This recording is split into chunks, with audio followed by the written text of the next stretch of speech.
Hey y'all, welcome back. Today we're checking out the explosive story of the Breeders and Last Splash. 1993 was quite the year for alternative rock.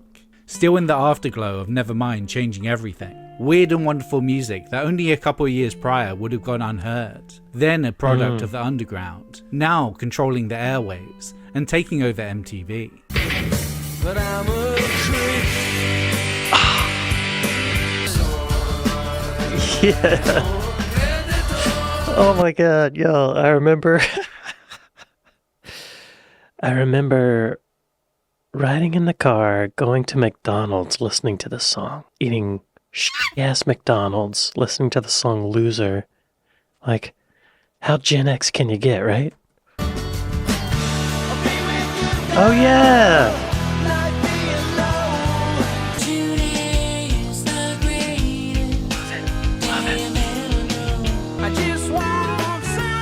Oh yeah!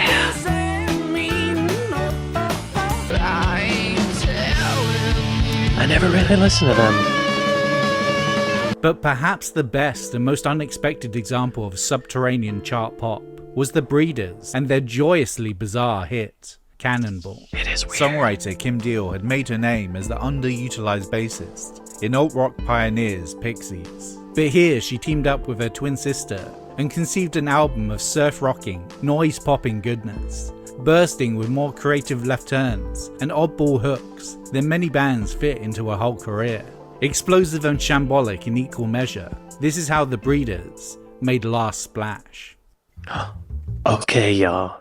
So, I recently reacted to the Trash Theory video about Pixies. It was great. I didn't really know anything about their story, but it was fascinating. So, Kim was the bass player. She also sang lead vocals on a few songs, and she wrote some songs, but the actual lead singer, Francis Black, sometimes he's called Black Francis, he didn't like that she was getting a lot of attention, so there was this struggle between the two of them. By the end of the whole Pixies thing, they weren't even talking to each other, so Kim left and started the Breeders. Check it out. Hopefully I'll remember to put a link somewhere. For me personally, this is bringing it full circle in a way, because the first time I ever heard of Kim Deal was with the Breeders and this song, Cannonball. It's a strange song. It's kind of goofy, but also really catchy. Y'all be sure to go to Trash Theory and like and subscribe. Okay, Kim and Kelly before the Breeders, 1986 to 89, King of the Road, Pixies and Tanya Donnelly, song King of the Road, Roger Miller. Oh, that's straight up King of the Road. The story of the Breeders is that of the identical twin sisters Kelly and Kim Deal. Raised just outside Dayton, Ohio, they grew up in rock radio country. They would acquire a taste for Black Sabbath, The Who, Aerosmith and Led Zeppelin, but had to seek out the basics of punk rock themselves. Kelly had a girlfriend in California who sent us tapes of James Blood Ulmer, The Undertones, Costello, The Sex Pistols, Susie. In Dayton, we felt like we were living in Russia, that those tapes were our most valuable asset, precious, the only link with civilization. Yo, I know what she's talking about. I grew up in a small town, and the only music store in town was Kmart, and all they have are like the top 10 seller, but there was really no way to get any music that was not top 40 hits, you know? I sympathize with that. I wish I had a girlfriend in California who sent me tapes. Their dad had a guitar, but failed to conjure much in the way of tunes from it. At age 11, Kim, the younger sister by 11 minutes, stole it for herself, quickly surpassed her father's skill, learned Roger Miller's King of the Road. By no means, King of the Road. And began composing her own songs. With the local scene not being particularly open to female musicians, Kim couldn't find a band to join in Ohio, so instead, while still in their teens, the Deal sisters would form a duo, playing country songs at bars and truck stops. Wow. The twins' canny knack for sugar-sweet vocal harmonies, having the power to bring bikers to tears. The old drunks would buy us slow gin fizzes. We covered Hank Williams, Delaney and Bonnie, stuff like that. But I was scared to death too. It took ages for me to figure out how to sing into a microphone. The twins would grow up. Wow. How old were they? Did it say 11 years old at some point? While in their teens. Okay. So probably, I'm going to give her the benefit of the doubt. She was 13, y'all. I think she was 13. She's pretty young. It took ages for me to figure out how to sing into a microphone. It's not that hard. I guess figuring out, like, the monitoring and all that, I guess that's what she means. That's good training, though. And I will say there's something extra special, probably, about two twins singing together, harmonizing, because they probably have very similar voices. Probably sounds like the same person harmonizing with them, right? Like on a record.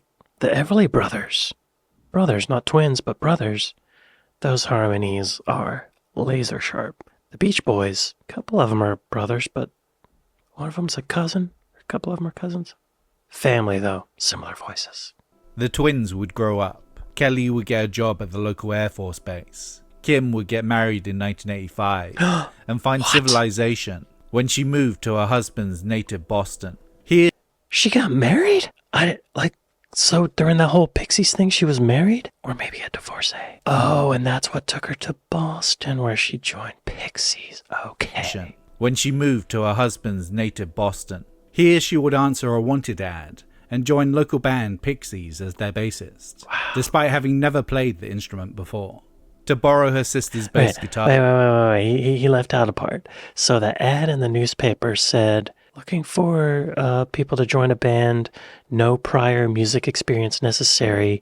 Influence would be Husker Du and Peter, Paul, and Mary.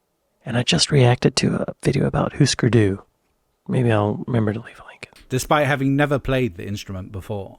To borrow her sister's bass guitar, Kim flew Kelly up to Boston with the hope she could be the Pixies' drummer, saving her from the nothingness of Dayton. Charles was into it, but I didn't think my drum chops were good enough. Also, I had a job. Being in the Pixies might have been fun, but I think everything worked out for the best. I didn't really want to be in Charles's band. I wanted to be in Kim's band. I loved her songs and wanted to play them. Oh, so this is Kelly saying this. Kim didn't have any experience playing a bass guitar. Kelly, her sister, had a bass guitar. So Kelly flew to Boston with her bass guitar to give to Kim, but Kelly was also hoping to be the drummer for this new band. But Kelly just wanted to play in Kim's band. She didn't care about the rest of the band. She didn't want to be in Charles's band. She wanted to be in Kim's band, whatever band Kim's in.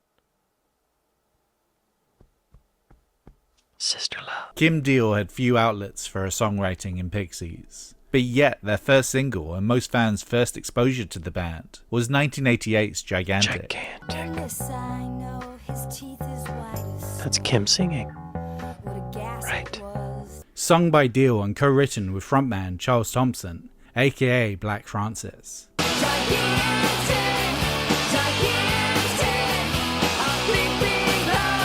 Because of her Cheshire Cat grin, cooing harmonies, and radiant coolness, she soon became pretty much everyone's favourite member of the band, much to the chagrin of Francis.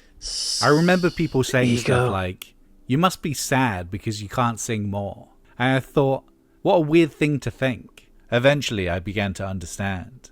They're saying that because they like my voice. While touring Europe with fellow Boston group Throwing Muses,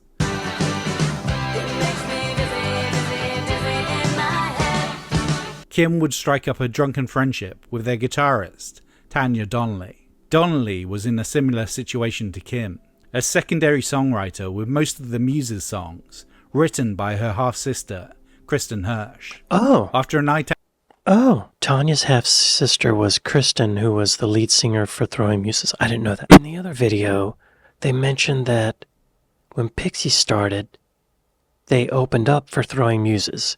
But then I think they were playing a show in Holland or something. So they were going to Europe. So, they were somewhat popular, I guess. Popular enough to go to Europe, right? So Pixies were opening for Throwing Muses, but when they finally went to Holland, Pixies had become so popular that they switched billing and Throwing Muses started opening for Pixies. But I didn't know the guitar player for Throwing Muses was also wanting more of an outlet. After a night out in Boston, the two would strike on a collaborative scheme. I said, "Ooh, Tanya, I got a great idea. We need to make a dance song, and we'll be cool and rich. We'll be disco queens." They hired a drum machine and the services of their band's respective drummers, and soon realized that creating an international dance smash was not as easy as it seemed. Yeah, that can be deceptive. Some of those dance songs that get to the top of the charts seem really dumb. Like it would be easy to do. "I'm too sexy, right?" said Fred. That might be why she thought that, right? I'm not even going to complete the sentence. I don't want to recall that. Get it stuck in my brain. But that makes it seem like dance music is easy, right? But it's not. But the idea that they should make music together lingered. We had this 5-minute plan that we were going to make indie dance music, and we could not pull it off. 15 minutes into our first session, we were done with that idea. We did some covers and abandoned that. And then we just started writing. Okay, that's great. That was probably fun for them, you know?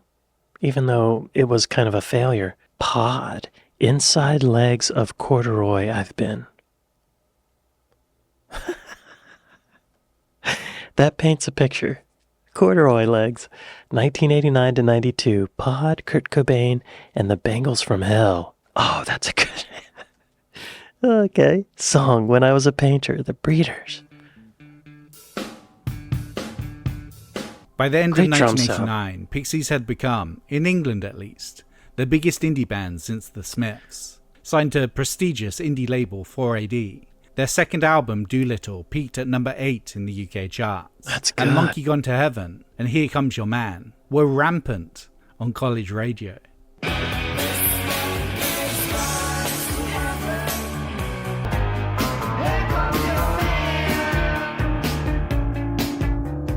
It was at this point that Francis decided to take some time off from the band and go on a solo tour. Kim felt this was the perfect opportunity to restart that project with Donnelly. "I just wanted to sing, so I sang. I have a lovely voice, and I should use it. does, yeah. If I can't sing in this band, I'll sing in another band. If I'm good at something, then I'll do it.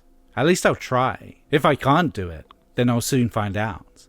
Arranging a recording session with Surfer Rosa Helmer, Steve Albini. Yes.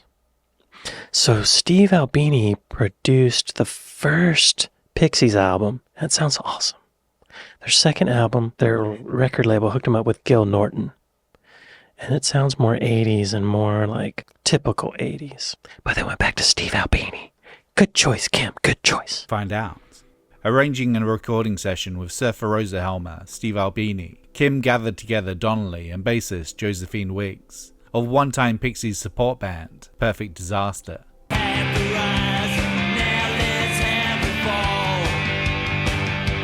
Solid bass. Kim once again attempted to get her sister involved on drums, but Kelly was unable to get the required leave. Instead, Albini suggested... Kelly was in the military.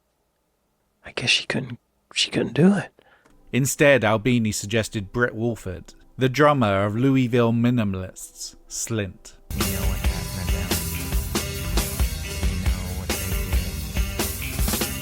As he was the only male member of the group, Kim proposed the pseudonym Shannon Doten, after his preferred moniker, Mike Hunt, was vetoed. For the Trash Theory had to put some space between Mike and Hunt. What about Howie Feltersnatch? Mr. Feltersnatch, Mr. Howie Feltersnatch, there's a phone call for you at the front desk. For the group's name, Kim chose The Breeders, after a gay slang term for heterosexuals. Back in the late 80s, there was so much shit given to gay people, but at the same time, gay people thought heterosexuality was disgusting, and I love that. It also seemed like a sly joke at herself, having previously been married and set for the traditional domesticated lifestyle of a husband and kids. So she was no longer married at this point. They don't really talk about that. Let's not ask questions, right? Let's just let her live her life. Now divorced, with music as her only child. Okay. Recorded over a fortnight, their first album, Pod, blended the mutilated pop of Pixies and the angular jangle of Throwing Muses.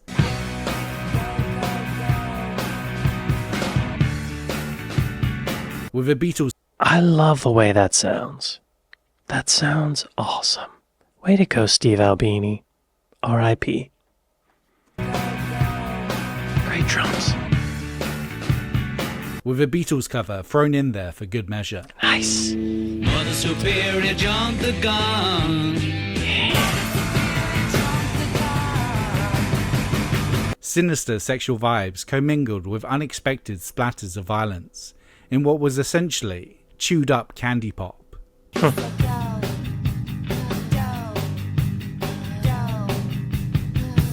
What Kim described to Melody Maker in 1990 as the Bangles from hell. That's awesome. Impressed by what they heard, 4AD released the album in May 1990, Nice. 3 months before Pixies' Bossa Nova, so that their respective promotional cycles wouldn't clash. Promotion for the album was... Oh, 1990. Wow. May 1990.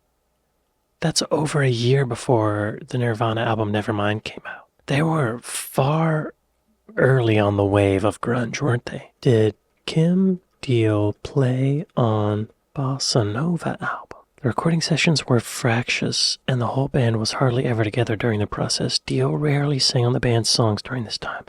Okay, so she did play on it. Okay. So Charles must have gone on his solo tour thing while Kim was making this, and then Pixies got back together, made an album, and okay. All right. Promotion for the album was mostly via TV and radio, including a session for John Peel.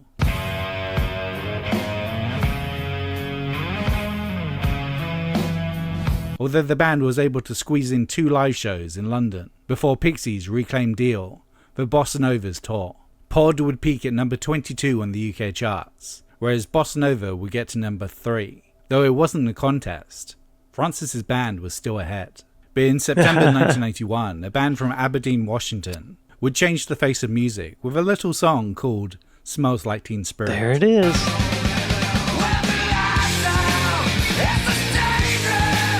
Not only would this bring the previously underground grunge scene to the mainstream, but it would put a spotlight on all things alternative, but especially anything Nirvana's frontman Kurt Cobain would gush about in interviews. Bam, bam, bam to his body. Bam, bam, bam to his body. Go for credit in a straight world. Look a dealer in the eye. Straight as an arrow. Defect. If for putting like to wrong so well, he would still have a place to dwell. One way, I'm only bleeding. Kiss, kiss, small his lips. Kiss, kiss, small his lips. This is just a fairy tale. Casper the Friendly Ghost. Daniel Johnston. Alongside Pixies, the Breeders Wait. were one So were all those bands propped up by Kurt Cobain? Is that what they're saying in interviews? I think that's what they're saying. The only one I had heard of was Daniel Johnston. There's a great documentary about him. Check him out. Alongside Pixies, the Breeders were one of these bands, with Cobain ranking Pod high on his personal best ever lists. The main reason I like them is for their songs, for the way they structure them, which is totally unique, very atmospheric. I wish Kim was allowed to write more songs of the Pixies, because Gigantic is the best Pixies song, and Kim wrote it. However, Black Francis didn't appreciate that. Probably cried. because Gigantic is the best Pixies song, and Kim wrote it. However, Pixies and Throwing Muses were still the members' respective day jobs. The initial plan for the Breeders, at least in theory, was that Kim Deal would write the songs for the first album, and Tanya Donnelly would write everything for album 2. When Throwing Muses were put on indefinite hiatus due to Muses leader, Kristen Hirsch, giving birth to her second child, Donnelly had her Breeders songs at the ready. Problem was, Deal was on tour with Pixies, and would be on the road for nearly a year. Rather than wait around, Donnelly felt it best to just start her own band, Belly. Okay. But despite losing all the songs, Okay. I mean, yeah, that's a good business choice, I guess. Because at the time, 92, 91, 92, anything alternative would get a record deal pretty much, right? But despite losing all the songs planned for the band's second album, Dio wasn't about to give up on the Breeders, and she knew the perfect replacement for Donnelly. We were like, well, who are we going to get to play guitar if we... Oh, so Tanya's not in it at all anymore. Okay, what if there's any bad blood over that? So if the Pixies had not been on tour for so long, all of those Belly songs would have been Breeder songs. Funny how history works, isn't it? It's complicated. You think there's some big artistic master plan, but it's just kind of chaotic, messy. We were like, well, who are we going to get to play guitar if we don't have Tanya? And it was then that Kim said, I'll ask my sister to play. And then she said, she doesn't actually know how to play, but she can learn. Yeah. It took longer than we thought it was going to. I would say it took about 20 years, actually. Kelly's less than heroic guitar skills and the rough around the edges harmonies of the Deal sisters would be vital to the overall shambolic nature of the Breeders' sound from then on. Wow, so did Kelly play guitar on the album? Vital to the overall shambolic nature of the Breeders' sound from then on.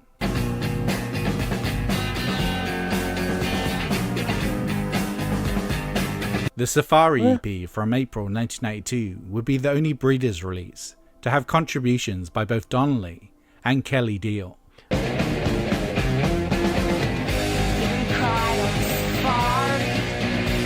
Belly would find their own success in the alternative rock takeover, gaining a UK number 2 album with debut Star. I feel like I've heard of Belly. I had no idea of the connection or who was in it. Alternative rock takeover, gaining a UK number 2 album with debut Star, and a sizable hit with the cowboy dream pop of Feed the Tree in 1993.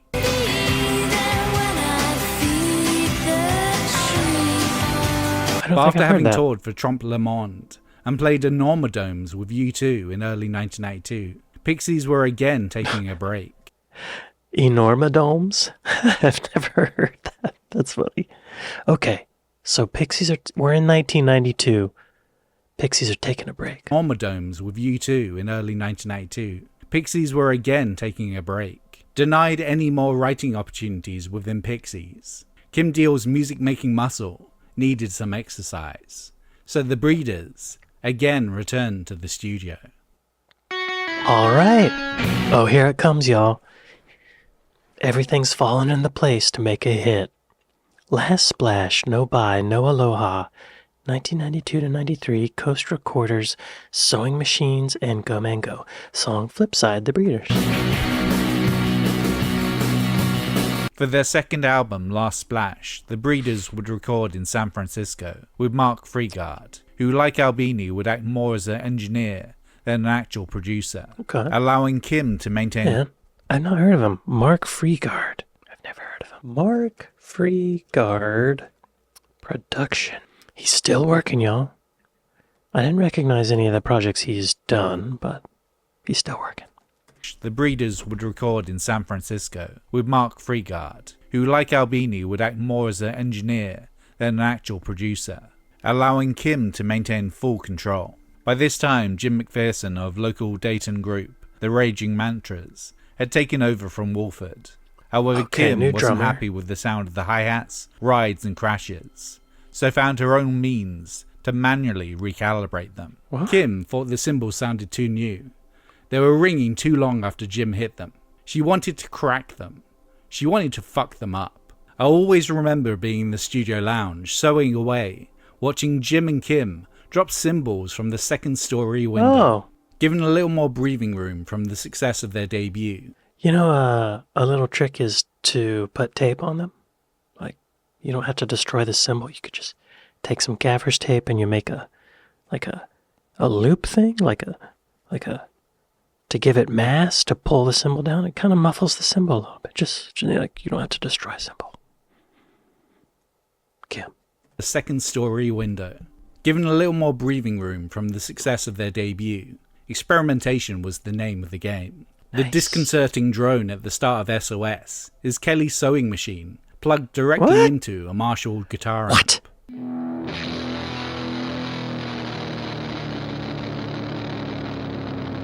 On No Aloha. What? How is that a sewing machine?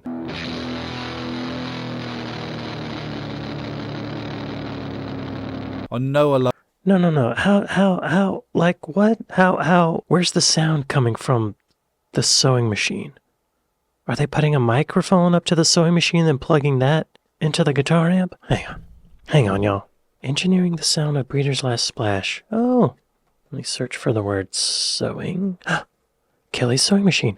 Famously, Kelly Deal, an avid knitting hobbyist, also employed a sewing machine she had lugged along to the recording sessions.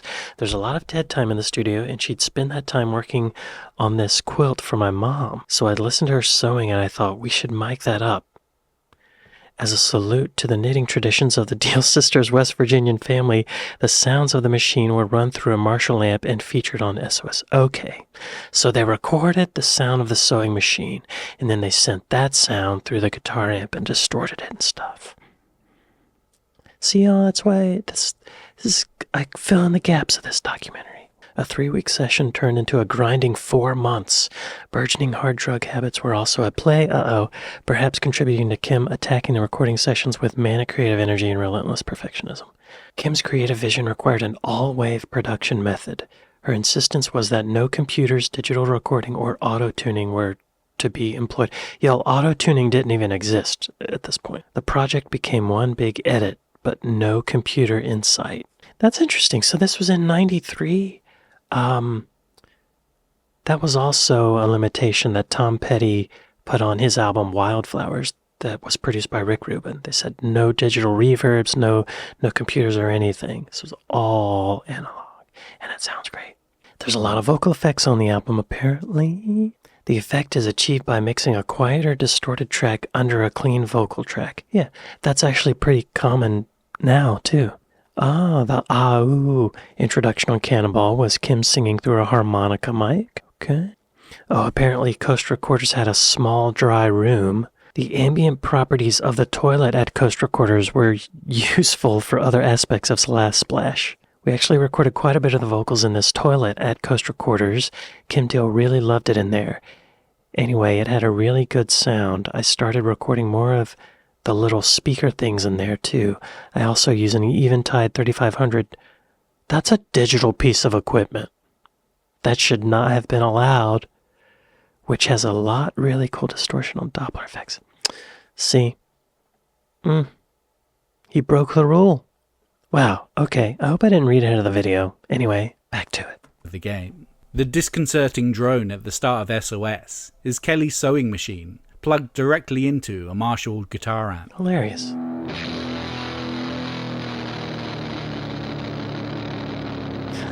On No Aloha, Kelly plays lap steel guitar for the first time ever.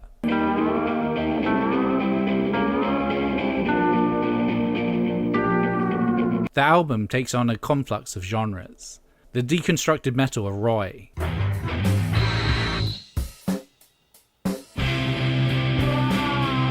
the sticky grunge pop of Saints,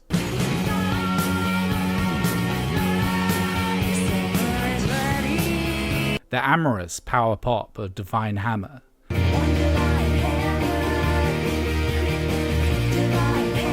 I've heard that one. and the country balladry of Driving on 9. Driving on 9,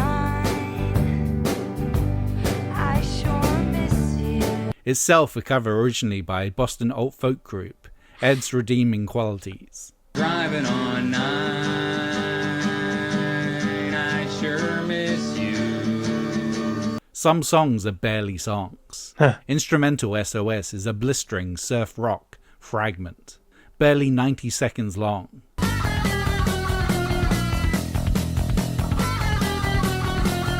While closer, Great bass Roy sound. Reprise is jarring in its abruptness.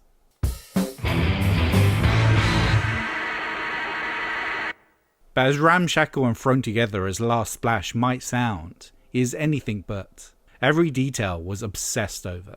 Kim doesn't take anything for granted. She likes to pull it all apart and then rebuild it, even though at the time it can be really annoying. There are no lazy choices. It's never everybody just jingle jangle along to these three chords. There's a kind of ruthless and meticulous analysis of everything.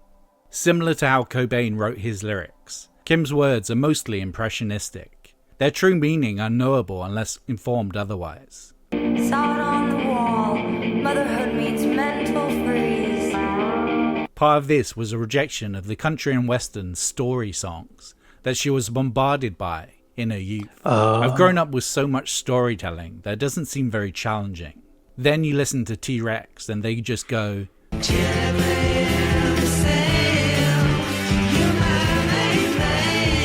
it's like, cool.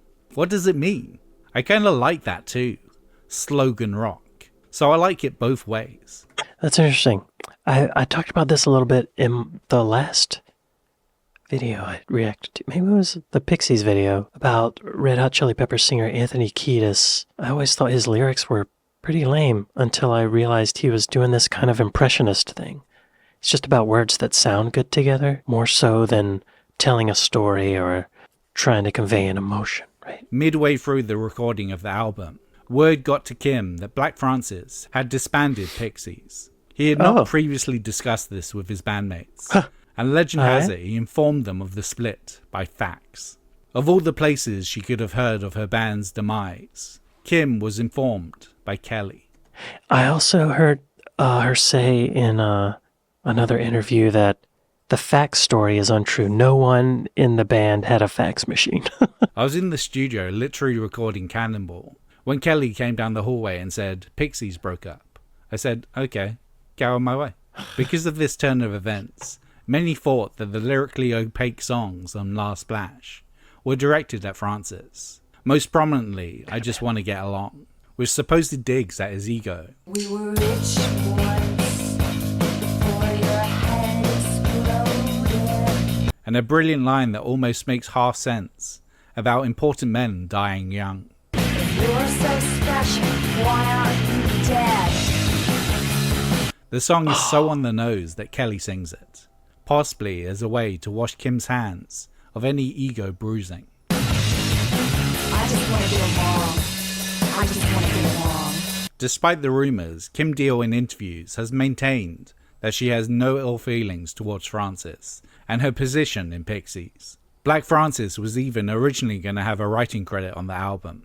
The song Go Man Go had been a probable bossa nova era Pixies B-side that Francis and Deal had worked on together, but ultimately remained unused.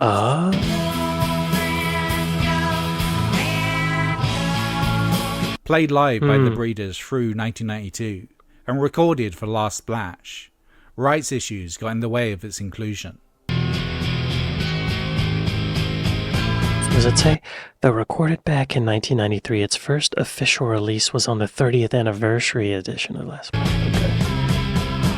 I found out that nobody at 4AD had gotten permission for the use. I think it was signed off, but I wasn't sure. I wasn't really conversing with them. So I thought it was just best to leave it off, because nobody wants to put any music on their album that would upset anybody. Anyway, we had Divine Hammer, so we recorded that, put it in the sequence, and it worked out really good.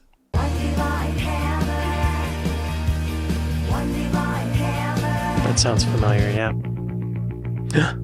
Here comes Cannonball, y'all. I like Kim's response when she found out Pixies broke up. They were in the studio making an album for the Breeders. Pixies broke up, and Kim's like, okay, great. Now I don't have to worry about that. Like, less weight on my shoulders. Let's record this hit. Go, Cam, go! Cannonball in the Shade, 1992 to 93. Harmonica microphone, bass, and marquee to Sade, song, grunge, demo, the Breeders.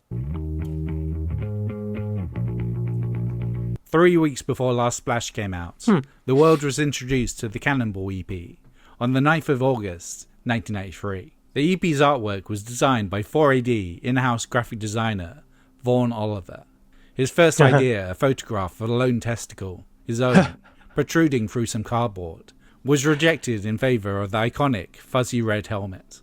Since Pod featured an abstracted photo of Oliver wearing only a belt of eels, the Breeders felt it best to leave any part of him off their future sleeves. The early version of the lead track was titled Grunge.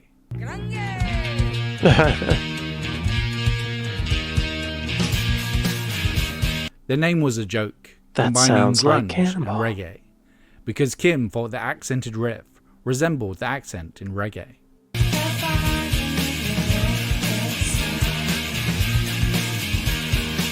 Cannonball would be one of the more fussed over songs on the album. Kim would record her vocals in the men's bathroom at Coast Recorders, as she felt it had nicer acoustics than the women's.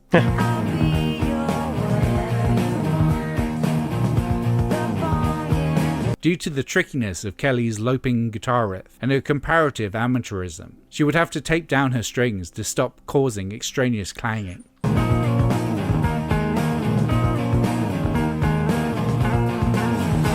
Kim's Hey, that's good recording technique for anyone at any level of guitar playing. Use a string mute.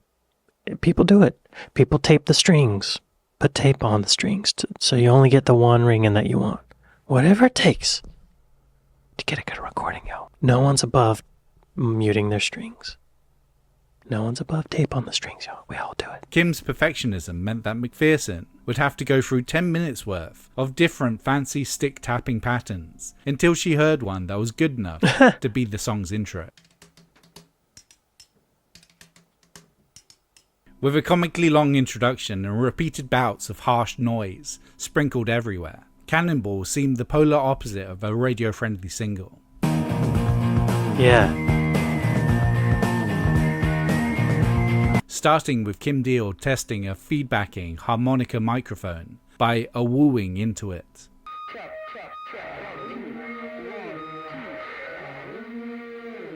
This time allowed to continue without Black Francis cutting her off.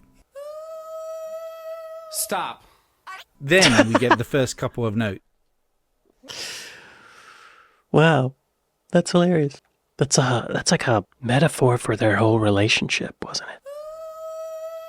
Stop. Then we get the first couple of notes of Wig's bass. Wow, it's an inside joke. That's so funny. Wow. Stop.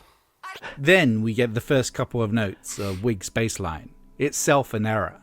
When we played Cannonball for Mark, Josephine started the song but played the high note of the riff flat twice before she corrected herself.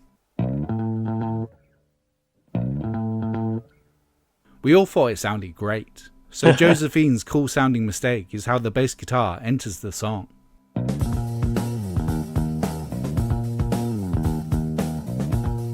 The actual bass line is one of the many reasons Cannonball has become an alt-rock classic, with many aspiring bassists trying their hand at Wig's sequence. It's not easy. There's a whole micro world of people on YouTube playing the Cannonball riff on the bass, and what's so hilarious about it is that 9 out of 10 of them are doing it wrong.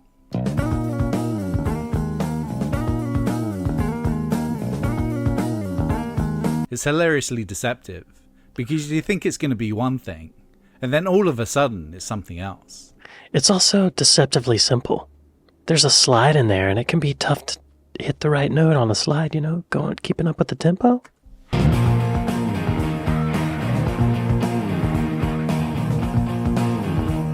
It is 48 seconds into the song before we hear Kim's vocals kickstart the Wow. first verse.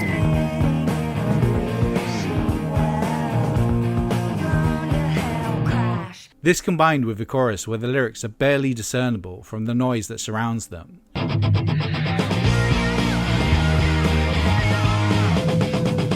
And abrupt dropouts into several seconds of radio-unfriendly silence.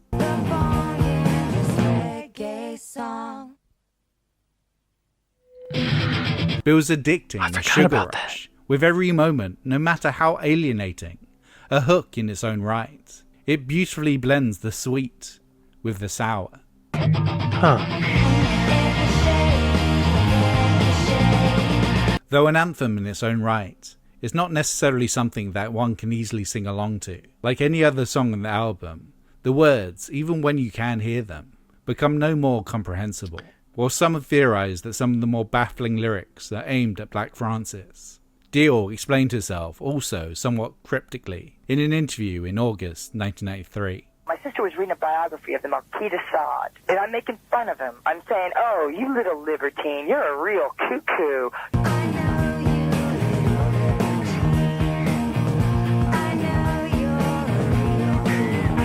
Do you want to go to hell. Come on, let's go to hell. Don't just jump in, do a cannonball. Oh.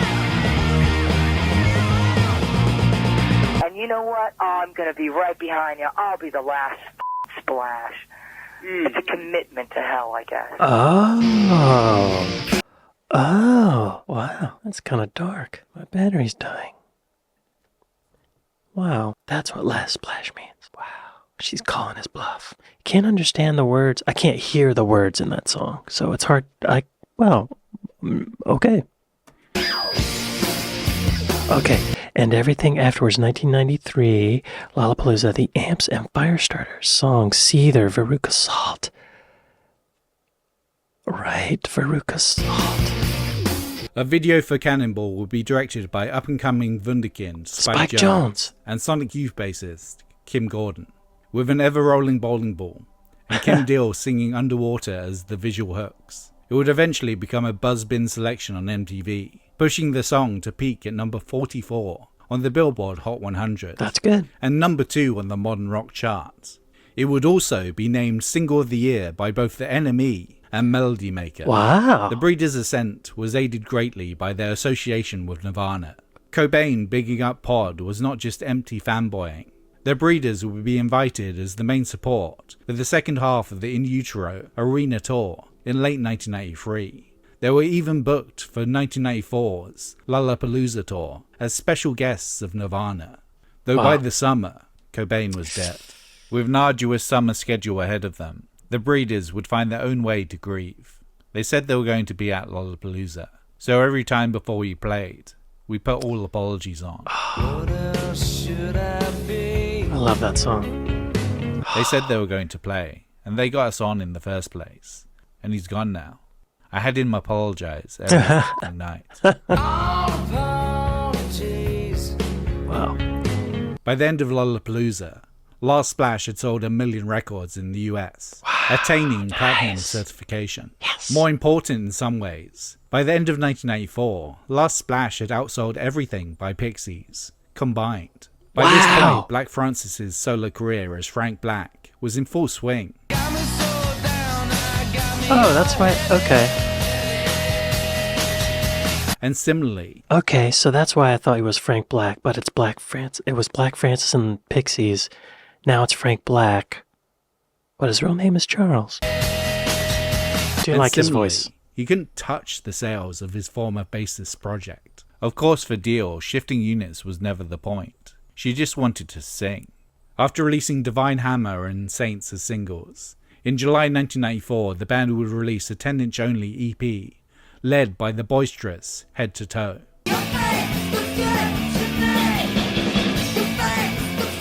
I never heard that. The EP was produced by another figure reaping the rewards of the alternative takeover, Dinosaur Jr.'s Jay Mascis. The previous year's Start Choppin' had been the band's biggest hit yet, a modern rock number 3.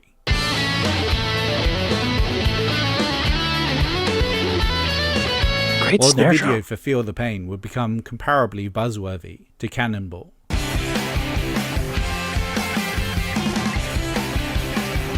I've never seen that. As a sly reference to their producer, Breeders would cover Freed Pig by Sebadoh on the EP, a song by former Dinosaur Jr. member Lou Barlow about how much he hates Mascis. Now you will be free with no sick people tugging on your Wow. Who knows? Maybe Kim could relate to the sentiment. Though the band was motivated to start work on a follow-up, life stood in the way. Kelly Deal was arrested for heroin possession in autumn 1994, after which she would have to spend time in rehab. But I want to make sure that it never comes across that I got in a band, started playing guitar, and became a drug addict. Listen, What? I've been an alcoholic drug addict since I smoked my first joint. My issue was that I was now in a band, and could do it all day, instead of having to try to get sober and figure out a work week. Wanting to move forward, Kim recorded a solo album of sorts, as the Amps.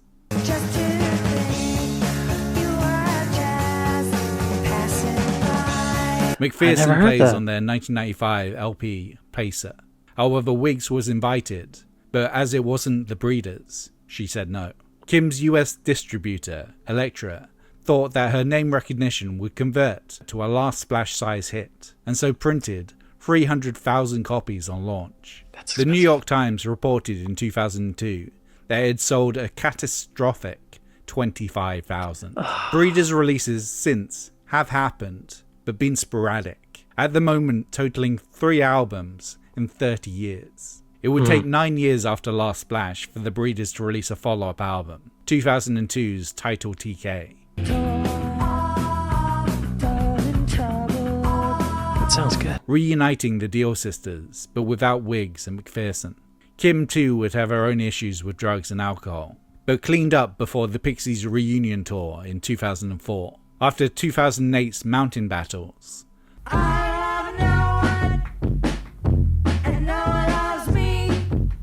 The Last Splash lineup reformed in 2013 for the album's 20th anniversary and have since released 2018's All Nerve.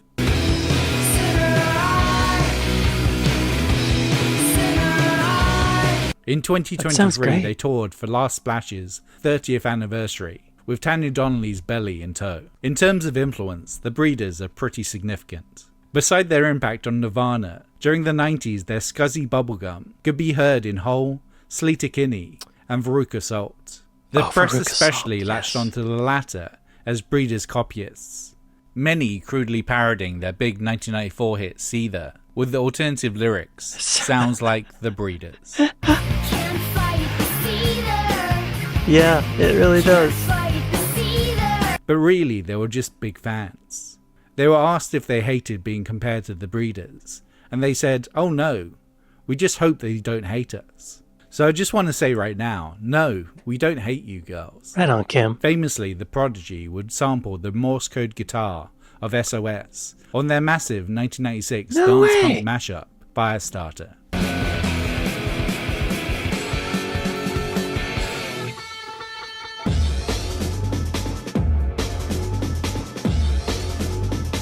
Wow. But there's also a new generation emerging that can't get enough of Kim Deal's band. We saw the Linda Lindas, who love the Breeders.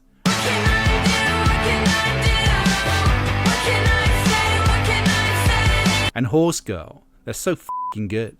They were so excited to meet us. They seem super cool. Horse Girl. Great name. We've got Screaming Females opening for us on the upcoming tour.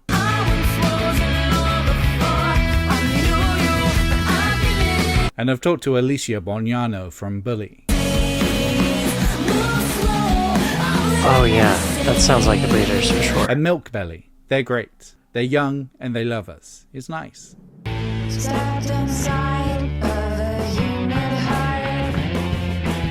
Yet it's been 30 years since we first heard that truly absurd opening. The distorted fuzz, the dueling sweet and sour, the candied voices of Kim and Kelly. Carefree and fun, it was something that was often lacking with the surrounding grunge movement. Oh my god, was it? Yeah, it really was. So much of the grunge stuff was sad. I mean, 98% of it was, ugh. So a little bit of light, a little bit of, what's the word? Brevity? Levity? Brevity? Whatever that is. It's good. It was a silly little oddity that taunts the Marquis de Sade, and perhaps even a certain Pixies frontman. But it was also a songwriter being allowed to shine, unobscured by those that might keep her in the shade. It was whatever you wanted it to be. A Last Splash, a Cannonball, a commitment to hell, a real cuckoo. Wow. Thanks for watching. What was your favourite unexpected alt-rock hit from 1993? Yo, be sure to go to Trash Theory and like and subscribe. This was great. I didn't know they had all those problems with the D word, the H word. And then they still, in 2004, Pixies did a reunion tour. That's great. I feel like they could have called the Amps the Breeders, and it would have done a lot better. Even though it didn't have the same people, they could still use the name, right? Maybe she didn't want to. Maybe that felt cruel or something without the same people. I just saw an interview with Kim Deal, I think on CBS, And she just put out a solo album. Show me an album you like. It's called Nobody Loves You More. Let's listen to it. I probably can't play it on YouTube, but it sounds amazing. There's strings in there.